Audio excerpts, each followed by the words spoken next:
না আসা সম্পর্কে সৌগত রায় বলেছেন যে মুখ্যমন্ত্রী জাননি, ভালো করেছেন, তার কারণ সেখানে গেলে কথা বলতে দেওয়া হতো না, প্ল্যানিং কমিশনকে বন্ধ করে দেওয়া ভুল হয়েছে। আগে প্ল্যানিং কমিশনের টাকা সমস্ত রাজ্যের মধ্যে বন্টন করা হতো, এখন বিরোধী রাজ্যদেরকে শুকিয়ে মারা হচ্ছে।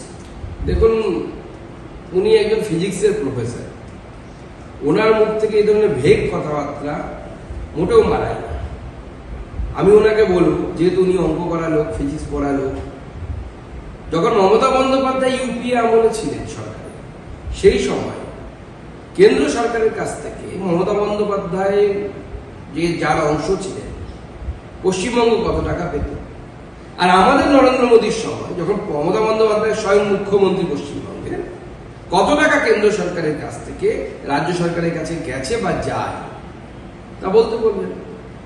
একটা জিনিস নীতি আয়োগ নতুন করে তৈরি হয়েছে, এবং যখন নীতি আয়োগ খারাপ, আগে ভালো ছিল, প্ল্যানিং কমিশন ভালো ছিল, এই ধরনের বক্তব্য এই বস্তা পচা নেতা এছাড়া কারো মুখ থেকে শুনতে পারবে না, যারা নতুন আইডিয়া, নতুন চিন্তা ভাবনাকে অ্যাকসেপ্ট করতে পারে না। সেই সময় প্ল্যানিং কমিশনের প্রয়োজন ছিল, জওয়াহরলাল নেহরু তৈরি করেছিলেন। এখন নীতি আয়োগের কাজ অন্য ধরনের কাজ, তো স্বাভাবিকভাবে নীতি আয়োগ নতুন করে তৈরি হয়েছে, তার ভিউ পয়েন্ট আলাদা, তার হরাইজন আলাদা, তার চিন্তা ভাবনা আলাদা, এবং সেটা বুঝতে পারছেন না বলে আজকে অসমের মতো রাজ্য অ্যাডভান্টেজ অসম করে কত হাজার কোটি টাকার ইনভেস্টমেন্ট নিয়ে গেল, আর মুখ্যমন্ত্রী আর সৌগত রায় ঢেঙা দেখাচ্ছে। ওই এয়ারপোর্টে কে কাকে চাকরি দেবে এ নিয়ে সৌগত রায় আর ওনার বরুণ নট্ট মারামারি করছে, হ্যাঁ, আর মুখ্যমন্ত্রী ওই কোথায় 2006 সালের বুদ্ধদেব ভট্টাচার্যের প্রতিষ্ঠা করা শিল্প, সেখানে গিয়ে আবার শিল্প প্রতিষ্ঠা করছে, আর সৌরভ গাঙ্গুলিকে শিল্পপতি বানিয়ে নিয়ে ঘুরে বেড়াতে হচ্ছে। আর অসম দেখুন, পিছিয়ে ছিল আমাদের থেকে অনেক, সে এখন অ্যাডভান্টেজ আসাম করে কয়েক হাজার কোটি টাকার ইনভেস্টমেন্ট নিয়ে চলে গেছে। মুখ্যমন্ত্রী যাচ্ছেন 29 তারিখ বাংলায়। আজকে কল্যাণ বন্দ্যোপাধ্যায় বলেছেন যে 57 জন নির্বাচিত সাংসদ এবং যখন দেশের প্রতিনিধি বিদেশে যাচ্ছেন পাকিস্তানের বিরুদ্ধে প্রচার করতে, তখন প্রধানমন্ত্রী রাজ্যে এসে তিনি রাজনৈতিক প্রচার করবেন, রাজনীতির কথা বলবেন, এটা কাঙ্ক্ষিত নয়। দেখুন, একটা বাংলার একটা রাজ্য, একটা ডিস্ট্রিক্টে মাননীয় প্রধানমন্ত্রী আসবেন, তাতে কিছু সরকারি প্রোগ্রাম আছে, তার সাথে মাননীয় প্রধানমন্ত্রী জনতাকে সম্বোধন করবে। মাননীয় প্রধানমন্ত্রী জানেন কখন কি করতে হয়। আমাদের সরকার এই জন্য তো অন্য সরকারের থেকে আলাদা, আমরা প্যারালাল সেক্টে কাজ করতে পারি, আমরা প্যারালালি অনেকগুলো কাজ একসাথে করতে পারি। আমাদের প্রধানমন্ত্রী সেটা পারেন। স্বাভাবিকভাবে আমাদের মাননীয় প্রধানমন্ত্রী সমস্ত কিছু চিন্তা ভাবনা করে সিদ্ধান্ত নিয়েছে, কল্যাণ বন্দ্যোপাধ্যায়কে ওটা চিন্তা করার দরকার নেই। ওনার চিন্তা করা দরকার যে আগামী 29 উনিকে টিকিট দেবে কিনা তৃণমূল, সেই ব্যাপারে ভাবা। যে সমস্ত প্রতিনিধিরা গিয়েছে বাইরে, তাদের মধ্যে অভিষেক বন্দ্যোপাধ্যায়ও গিয়েছে জাপানে, এবং তার বক্তব্য সামনে আসছে। পাকিস্তানের বিরুদ্ধে তিনি বলছেন দেশ জোটবদ্ধ রয়েছে, কিন্তু যে অপারেশন সিঁদুর নিয়ে এত কথা হচ্ছে, তিনি একবারও তার মুখে অপারেশন সিঁদুরের কথা বলছেন না। আমরা জানি যে বিরোধী রাজনৈতিক দলগুলো রীতিমতো সন্দেহ প্রকাশ করছেন সেনাবাহিনীর এই যে পরাক্রমকে। দেখুন, উনি দেশকে রিপ্রেজেন্ট করতে গেছেন, দেশকে রিপ্রেজেন্ট করতে গিয়ে স্বাভাবিকভাবে উনি কি বলবেন সেটা ওনার এবং তার সাথে মিনিস্ট্রি অফ এক্সটার্নাল অ্যাফেয়ার্স তার যে তৈরি করে দেওয়া বক্তব্য, এই সমস্ত কিছুর উপর নির্ভর করে। কিছু গাইডলাইন থাকে, আপনারা জানেন। আমি এই বিষয়ে বাইরে যেহেতু উনি গেছেন এবং দেশকে রিপ্রেজেন্ট করতে গেছেন, এই মুহূর্তে এই নিয়ে আমি কোনো বক্তব্য রাখবো না। উনি ফিরে আসার পর আমাদের রাজনৈতিক মতভেদ আছে, এই বিষয়ে কোনো সন্দেহ নেই, কিন্তু আমার মনে হয় যখন দেশকে রিপ্রেজেন্ট কেউ করে, সে যে দলেরই হোক না কেন, সেক্ষেত্রে বাইরে তার মধ্যে পলিটিক্স আনা উচিত। আপনার জনের মতো নন, রাহুল গান্ধীর থেকে বেশি বুদ্ধিমান, বিদেশের মাটিতে অন্তত এক সুরে কথা বলার চৈতন্য আছে। দেখুন, আমি বলেছি যে যখন আপনি ভারত সরকারকে প্রতিনিধিত্ব করতে যাচ্ছেন, তখন আপনি আপনার ইচ্ছে মতো কোনো কিছু বলতে পারেন না, এটা বুঝতে হবে। রাহুল গান্ধী যখন যান, উনি পলিটিক্যাল প্রোগ্রামে যান, স্বাভাবিকভাবে ওনাকে কেউ গাইড করেন না। ওনার যারা গাইড করেন তারা কিভাবে রাহুল গান্ধী ডুববে সেই প্রজেক্ট নিয়েছে, তাতে তো আমাদের কিছু করার নেই। অভিষেক বাবু যখন গেছেন, অভিষেক বন্দ্যোপাধ্যায় যখন গেছেন, বা অন্যান্য এমপিরা গেছেন, তারা কি বলবেন না বলবেন তা মিনিস্ট্রি অফ এক্সটার্নাল অ্যাফেয়ার্সের তরফ থেকে পুরো তার গাইডলাইন দেওয়া হয়। তার বাইরে যাওয়ার অধিকার কারো নেই। যদি সেটা করি আমরা, যে কেউ করেন, সেটা দেশ বিরোধিতা হয়। কয়েকটি ব্র্যান্ড আজকে অংশগ্রহণ করেছে।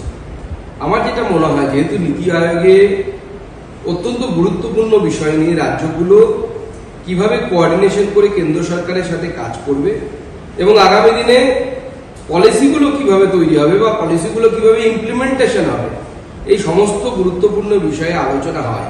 তো স্বাভাবিকভাবে এই সমস্ত আলোচনার ক্ষেত্রে মাননীয় মুখ্যমন্ত্রী যদি উপস্থিত থাকতেন তাহলে আরো বেশি ভালো হতো এবং পশ্চিমবঙ্গের যে ভিউ পয়েন্ট, পশ্চিমবঙ্গবাসীর যে চাওয়া পাওয়া, সেই সমস্ত বিষয় মাননীয় প্রধানমন্ত্রীর সামনে এবং নীতি আয়োগের অন্যান্য অফিসিয়ালদের সামনে মাননীয় মুখ্যমন্ত্রীর মুখ দিয়ে শুনলে পরে আরো অনেক বেশি এফেক্টিভ হতো। উনি হয়তো কোনো অফিসারকে পাঠিয়েছেন, কিন্তু একজন অফিসার ইলেক্টেড নয়, তিনি এক্সাম দিয়ে এসেছেন, সিনিয়রিটির বেসিসে ওই পদে বসেছেন যদি চিফ সেক্রেটারিও এসে থাকে, কিন্তু একজন মুখ্যমন্ত্রী মানে তিনি জনগণের প্রতিনিধি, জনগণের দ্বারা নির্বাচিত প্রতিনিধি। স্বাভাবিকভাবে তার মতে তার যে বক্তব্য তার একটা পলিটিক্যাল ওয়েট থাকে, সেই পলিটিক্যাল ওয়েটটা এবার বাংলা মিস করবে। আপনার কি মনে হয় না এটাতে দেখা গেছে যে সেই ওষুধগুলো কিছুদিন আগেও জানলো। প্রশ্ন হচ্ছে যে এক্ষেত্রে সুনির্দিষ্ট নির্দেশিকা আছে যে ওষুধ কিভাবে বিক্রি হবে বা সবকিছু হবে, এক্ষেত্রে পুলিশ কি করছে? একই ওষুধ বারবার জাল হয়ে বাজারে আসছে। দেখুন না, এর জন্য তো স্পেসিফিক এজেন্সি আছে, তারা নির্দিষ্ট সময় স্যাম্পলিং করে তার রিপোর্ট বের করা উচিত। সেই রিপোর্টের পরিপ্রেক্ষিতে স্বাস্থ্য দপ্তরকে এফআইআর করা উচিত, এফআইআর করে পুলিশের উচিত তার বিরুদ্ধে অভিযান করা। পশ্চিমবঙ্গে তো সব হয় না। পশ্চিমবঙ্গের পুলিশ দুটো কাজ করে, এক রাস্তার মধ্যে দাঁড়িয়ে টাকা তোলে, আর দ্বিতীয় তৃণমূল নেতাদেরকে পাবলিকের হাত থেকে বাঁচায়, বিজেপি নেতাদেরকে কেস দেয়। এটা দুটো কাজই একই কাজ, সেটা আমি দুটো কাজ বললাম। আমি এবারে তো পুলিশের কোনো কাজ নেই। যে এসএসসির ক্ষেত্রে আগেই বলে দেওয়া হয়েছে যে এসএসসির নতুন গ্রুপ তৈরি করতে হবে, কিন্তু এখনো পর্যন্ত তার কোনো বিজ্ঞপ্তি জারি হয়নি। আর মাত্র 7 দিন সময় আছে এবং বিকাশ ভবন এক্ষেত্রে কোনো রকম ছাড়পত্র দেয়নি। তো সকলে তো দিশেহারা এই মুহূর্তে করি। দেখুন, এই পুরো জিনিসটা ঘেটে করে রেখেছে হচ্ছে বর্তমান সরকার এবং এসএসসি। কোনো আদালতের নির্দেশ কিভাবে মানা হবে, কেন মানা হবে, কিভাবে মানা হবে, কোনো রকম গাইডলাইন কিছু নেই। মুখ্যমন্ত্রী শুধু একটাই কথা বলছেন, আমার উপর ভরসা রাখছে। মানুষ ভরসা রাখবে কি করে? আপনি কিছু পথ তো দেখান, কিছু তো বলুন, কিছু তো দিশা দেখান যে এইভাবে হবে। উনি কোনো দিশা দেখাতে পারছেন না। এসএসসিও কোনো রুলস রেগুলেশন কিছু আনতে পারছে না। যারা আন্দোলনকারী তারা বলছেন আমরা পরীক্ষা দেব না, কোর্ট বলেছে পরীক্ষা দিতে হবে। মুখ্যমন্ত্রী বলছেন আমরা বারবার কোর্টের কাছে ট্রায়াল করবো, আমরা রিঅ্যাপিল করবো, অ্যাপিল করবো, কিন্তু নিট ফল এখনো পর্যন্ত পুরোটা ধোঁয়াশা, কিচ্ছু দেখা যাচ্ছে না। চারপাশটা অন্ধকার, কোনো আশার আলো অন্ততপক্ষে আমি এই মুহূর্তে দেখতে পাচ্ছি। কিন্তু দাদা, এর মধ্যে মুখ্যমন্ত্রীর কথা মতো যারা চাকরি হারা সেই গ্রুপ সি এবং গ্রুপ ডির অনুদানের জন্য বিজ্ঞপ্তি প্রকাশ করা হয়েছে। গ্রুপ সি কর্মীরা পাবে মাসে 25,000 টাকা, আর গ্রুপ ডি পদের কর্মীরা পাবে 20,000 টাকা। এটা কি কিছুটা অযোগ্যদের ক্ষতিপূরণ পাইয়ে দেওয়ার মতো নয়? একদম, এবং এটা করা হচ্ছে এই জন্যই যে অযোগ্যদেরকে ক্ষতিপূরণ পাইয়ে দেওয়া শুধু নয়, এই অযোগ্যদের কাছ থেকে তৃণমূল কংগ্রেসের নেতারা যে টাকাটা নিয়েছে সেই টাকাটা কিস্তিতে শোধ করা হচ্ছে। প্রথম কথা, আমার একটা প্রশ্ন আছে, যদি অযোগ্যদের চাকরি শেষ পর্যন্ত চলে যায় কোর্টের রায়, মুখ্যমন্ত্রী বাঁচাতে না পারে, তাহলে আপনার আমার ট্যাক্সের টাকায় এদেরকে যে মুখ্যমন্ত্রী টানা ভাতা দেবেন, এই টাকাটা কি পরে ফেরত দিতে হবে? তারা কি ফেরত দেবেন? এ তো গভর্নমেন্ট এক্সচেকারের টাকা। মুখ্যমন্ত্রী কার মত নিয়ে এটা করছেন? আমাদের মত নিয়েছেন কি জনগণের?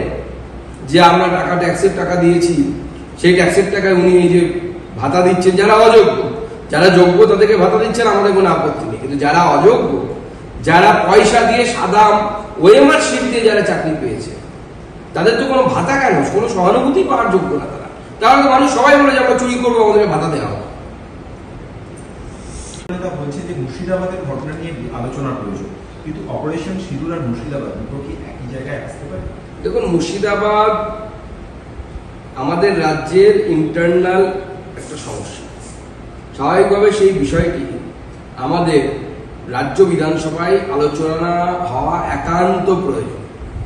তার কারণ, যেভাবে পেহেলগাঁওতে ধর্ম দেখে দেখে মার্ডার করা হয়েছে, যেভাবে খুন করা হয়েছে গুলি করে, ঠিক সেইভাবে চন্দন এবং হরগোবিন্দ দাসকে ধর্ম দেখে মার্ডার করা হয়েছে। আর হাইকোর্টের 3 সদস্যীয় যে টিম, সেই টিমের যে রিপোর্ট জমা হয়েছে, সেই রিপোর্টে তো আর কিছু বাকি নেই ঢাকা রাখা। মমতা বন্দ্যোপাধ্যায়ের দল, তার এমএলএ, তার কাউন্সিলর, এবং আমি তখনও বলেছিলাম, আবার রিপিট করছি, এই সমস্ত শক্তি যারা এই জেহাদি সন্ত্রাসে বিশ্বাস করে, সেই শক্তিগুলো যদিও মমতা বন্দ্যোপাধ্যায় বা তার দলবলের মনে হয় তৃণমূল করে, এরা কেউ তৃণমূল করে না।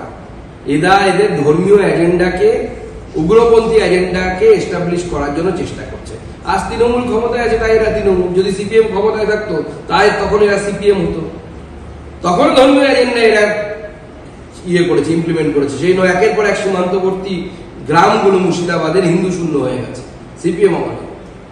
এটা বোঝা দরকার, বাংলার শিক্ষিত সমাজকে বোঝা দরকার, নচেত আগামী দিনে বাংলার ভবিষ্যৎ, বাঙালি হিন্দুদের ভবিষ্যৎ অত্যন্ত খারাপ দিন আসছে। এইরকমই হতো। সুকান্ত তথাগত রায় তিনি বলেছেন যে রাজ্যে একজন সর্বক্ষণের সভাপতি চাই, পূর্ণ সময়ের সভাপতি না হলে বিপদ বিজেপির।